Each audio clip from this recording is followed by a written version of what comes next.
Is this a double upload type of day? Yes, it is. I know I've been waiting for this just as long as you have. If you've been waiting at all. I'm sure some of you are though. Like, shout out to the loyal ones of you. But yeah, what I'm going to do with this video is sort of share a piece of mind or share some thoughts that I happen to write down. If you didn't know, I also write on Substack. I'm not trying to like promote myself or anything like that, but I'm promoting myself. Definitely go give it a look, right? I write things about becoming and I share pretty cool stuff, if I might say so myself.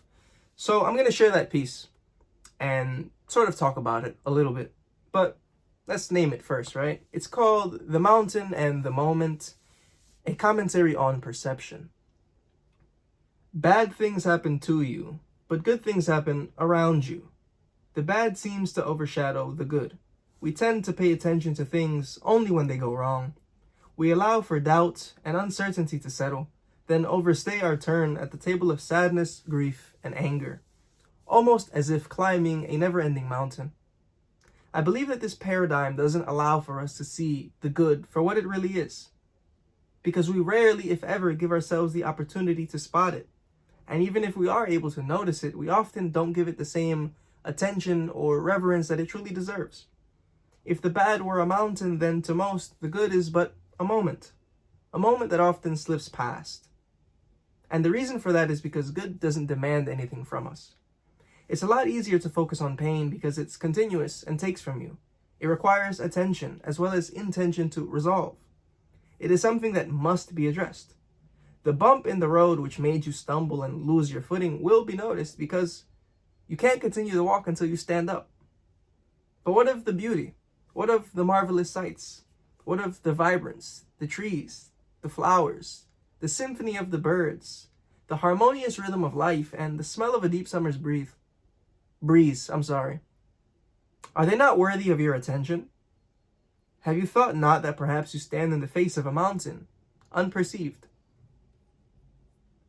Yeah, that's something I wrote that came to mind, and essentially the thesis or the statement behind this piece is that we pay too much attention to things that go wrong, yet somehow are completely blind to everything that is good.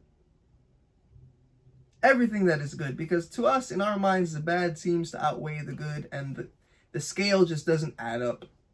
And it's really about being present enough to acknowledge the good things, small as they are. Because we could count, by the end of our day, if I were to ask you, what happened today that you didn't like?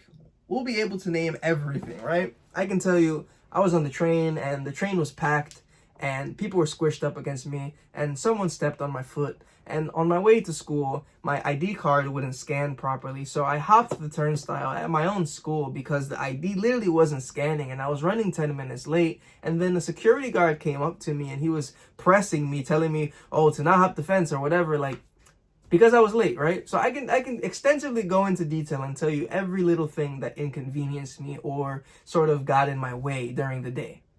But ask me the same question, but instead of saying the bad things, ask me what good things happened. Most people wouldn't be able to tell you a thing. Whenever you ask someone how they are doing or how are they doing, the typical response you get is one word: good.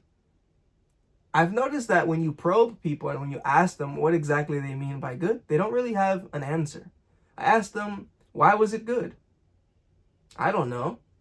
So why say good, right? If something is truly good, you should be able to recognize good for what it is. And I think that we don't give enough effort to give the credit to the good things in our life, no matter how small they are. So this piece is sort of getting at the point of widen the lens.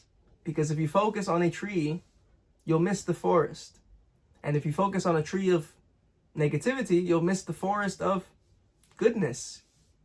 Because good is overwhelmingly and significantly more present than the bad things. It's just a matter of perspective and perception and feeling the good things for what they are as opposed to feeling the bad things for what they are. Because the bad things are not worth sitting with. The good things are what's worth holding on. The bad things are just to get you to focus on the good things that you have, because good and bad are two sides of the coin. They can't exist without one another. You just choose which one is more important to you. And in most cases, people seem to choose and defend and worship the problem, the negativity. Why would you defend it? Defend the good. Discard that and focus on what matters. Mic drop.